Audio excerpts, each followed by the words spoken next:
Hi viewers, ఎలా ఉన్నారు? ఈరోజు మీకు ఒక వండర్ఫుల్ లొకేషన్ చూపిస్తున్నాను. కెనడా మేము వెళ్ళినప్పుడు బుచ్ హట్ గార్డెన్స్ అనేటువంటి ఒక గార్డెన్కి వెళ్ళాము. చాలా అందమైనటువంటి ప్రదేశం ఇది. ఇప్పుడు మీరు చూస్తున్నది అదే బుచ్ హట్ గార్డెన్స్ అని. మరి అన్నీ చాలా రకరకములైనటువంటి ఫ్లవర్స్ ఉంటాయి, యాపిల్స్ ఉంటాయి, యాపిల్ ట్రీస్ ఉంటాయి. ఇప్పుడు మేము అక్కడ చూస్తుంది యాపిల్ ట్రీస్.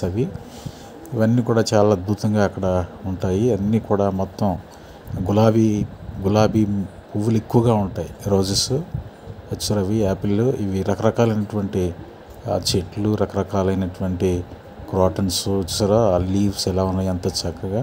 ఇవన్నీ కూడా చాలా అన్ని కలర్స్ కలిగినటువంటి మొక్కలు అక్కడ మేము చూసాము. చాలా ఆహ్లాదకరంగా, సంతోషంగా ఉన్నది. అయితే ఇంత అద్భుతమైనటువంటి ఈ దృశ్యాలు, ఈ యొక్క చెట్లు ఇవన్నీ కూడా చూసి చాలా ఆనందం అనిపించింది. చూసారా, అక్కడ ఈవినింగ్ అయిపోయిందనమాట. అక్కడ పార్కింగ్ ఉండదు, అందువలన త్వరగా వెళ్ళిపోవాలని ఇక్కడ ఈ యొక్క గార్డెన్ చూసి చివరిగా అక్కడ వెళ్ళిపోతూ ఉన్నాము. చూడండి, ఫ్లవర్స్ ఎంత అందంగా ఉన్నాయో, ఎంత చక్కగా ఉన్నాయో. అయితే ఏంటి ఈ బుచ్ హట్ యొక్క రహస్యం ఏంటని నేను అడిగినప్పుడు అక్కడ మా బావగారు చెప్పింది ఏంటంటే, బ్రిటిష్ పరిపాలన చేస్తున్నప్పుడు ఈ కెనడాను కూడా బ్రిటిష్ వాళ్ళు పరిపాలన చేసేవాళ్ళు. వాళ్ళు పరిపాలన చేస్తున్నప్పుడు అమెరికా నుంచో ఎక్కడి నుంచో ఈ యొక్క బుచ్ హట్ అనేటువంటి కుటుంబము ఆ యొక్క సముద్రం గుండా వచ్చేసి, పసిఫిక్ సముద్రం గుండా వచ్చేసి ఆ కొండల్లో దాక్కుని ఉన్నారనమాట. అయితే అక్కడికి వచ్చి అక్కడ నివాసం ఆ షిప్లో, వారు తెచ్చుకున్న వచ్చిన షిప్లోనే నివాసం చేస్తూ ఉండేవాళ్ళు.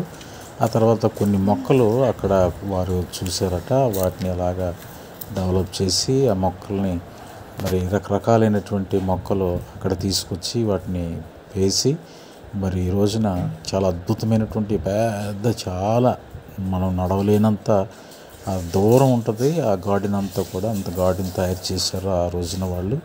కేవలం వలస వచ్చినటువంటి వాళ్ళు దీన్ని తయారు చేశారు. అయితే ఈ రోజున కొన్ని వేల లక్షల కోట్ల మంది దీన్ని చూడడానికి వస్తూ ఉన్నారు అనేక ప్రాంతాల నుంచి.